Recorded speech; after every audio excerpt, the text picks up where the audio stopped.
All right, I want to talk to you about a brand new film called I Still Believe. It tells the actual story of Jeremy Camp, his first wife Melissa, her battle and struggle, and ultimately how that changes everything for Jeremy Camp.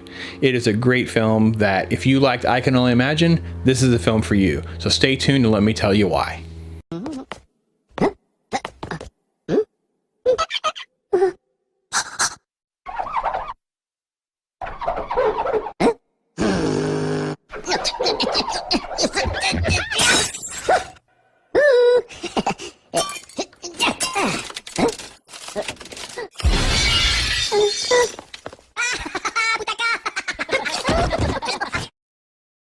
All right, this is Brandon. I am Pops on Pop Culture, and if you want to subscribe to my channel and hit that bell, you'll get notified for anything and everything we do. There's links down below if you want to see the overall channel, Watch Your Story, where we do a lot of interviews and really explore a lot of different things in the conversation with authors and even Christian musicians and that kind of thing. And we've actually interviewed the Erwin brothers years ago, and they are back. The Erwin brothers brought you I Can Only Imagine, and they're back with I Still Believe, a biography of the famous Christian musician Jeremy Camp. And this is another really film that's kind of built on the exact same structure.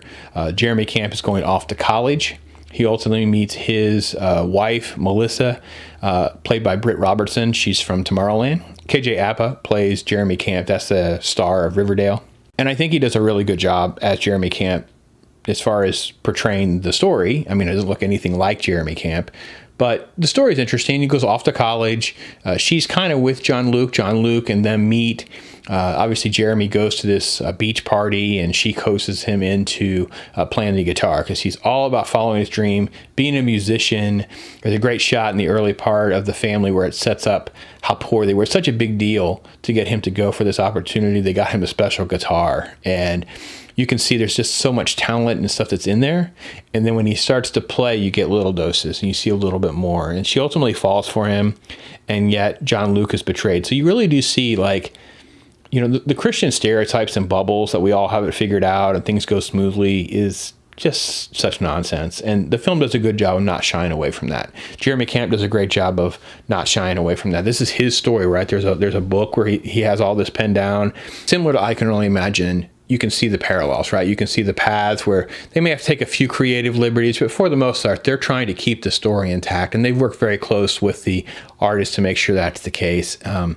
And the story basically is known now, but basically she discovers, even at this young age as a college student, she has very advanced cancer, progresses very quickly. They ultimately think it's gone, but it's not. They get married, and that's how the story kind of goes. And it is really a very emotional roller coaster. But I think what really makes the movie the home run is the ending.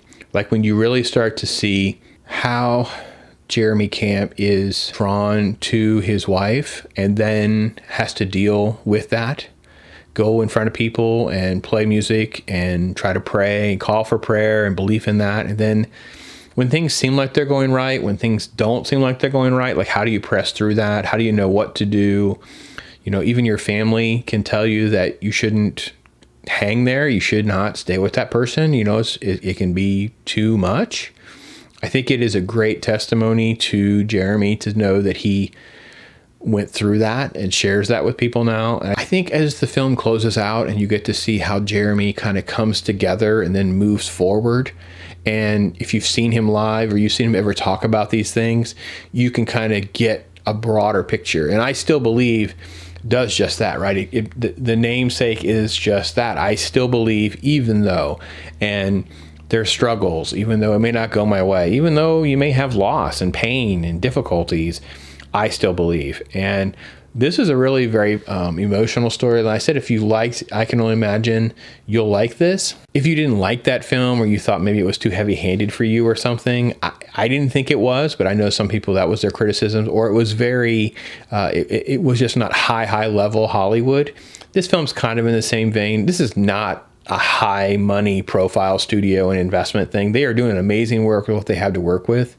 And, you know, I kind of find it hypocritical that you have so many people who love independent filmmaking. They love these sort of like smaller budget projects. But when it comes to the faith-based stuff, they're hypocrites because they're like, that's what they want to dog on. It's like they don't want to really kind of cut them a little slack on some nitpicky points that really are not relevant to the whole picture, because the film is very solid. I don't think it's as good as I Can Only Imagine. I think I Can Only Imagine is propped up more by Dennis Quaid's performance, which I think is just tremendous. Britt Robertson does a fine job with what she has to work with. There's parts where I didn't care about her portrayal too much. I thought she was just not likable or kind of off-putting, which it just didn't make sense. Like, it was making it harder to believe that Jeremy would keep chasing after her the way he was. But again, creative liberties, setting that up, like, you know, he's still pushing through is definitely the theme of the film. I haven't read the book yet, so I don't really quite know where the creative liberties begin and end. So that may be a little awkward for you. Gary Sinise has some good moments. Like I said, KJ Apa does a fine job. The performances and portrayal of Jeremy Camp, I think, are fine. So overall, if you liked I Can Only Imagine, I think you're going to like I Still Believe. I would say that it lands at about a 7. It's a strong film. It's not super strong. It's just a little bit below I Can Only Imagine. I don't think either of those films are as good as Woodlawn, which is the Erwin's best film to date, in my opinion.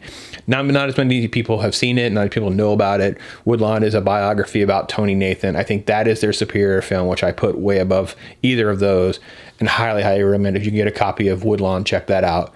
But I think it does well. Like I said, if you're a little hung up with some of the issues, and I Can Only Imagine you didn't like some of those faith-based themes, you didn't like how it was kind of put together with some different elements, you may find those similar faults. So maybe it's a little bit lower for you, around the 5 range and that kind of thing. And if you're expecting like another big breakthrough film or something like that, there's a lot of things going against movies right now to be successful in the box office, where people are just not going out. They're responding to the crisis all over the world. So you can kind of expect some lower box office numbers and that kind of thing, which is going to be sad because it's not going to reflect on the quality of the film. It's just kind of going to be a perfect storm of bad things to work out.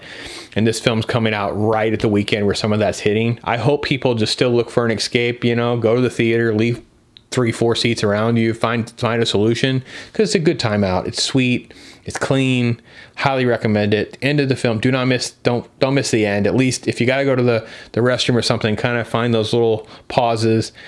Good film, good supporting cast for the most part. Gary Sinise is kind of the highlight. I didn't really care for Shania Twain too much. I thought her role was kind of minimal, and there wasn't much to work with there for her. So I really am not dogging her. Just thought it was kind of afterthought. John Luke's, it was fine. There was good stuff, but this is a KJ Apa film, basically. It was all him. It's all writing on how well he can do, and like I said, he did a fine job. So anyway, if you've seen the film, I would love to hear from you.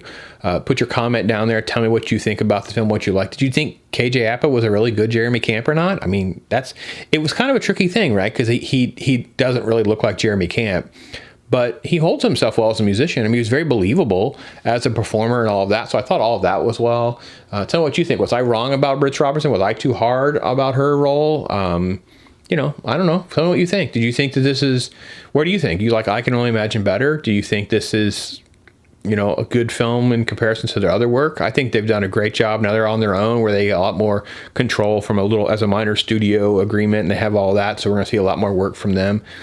This is a good step for that. It's a good showing for them. So tell me what you think. If you're part of this on YouTube, please hit that subscribe button and bell. And we just love to help you build our network. We'd love to hear from you, and keep us posted on your thoughts.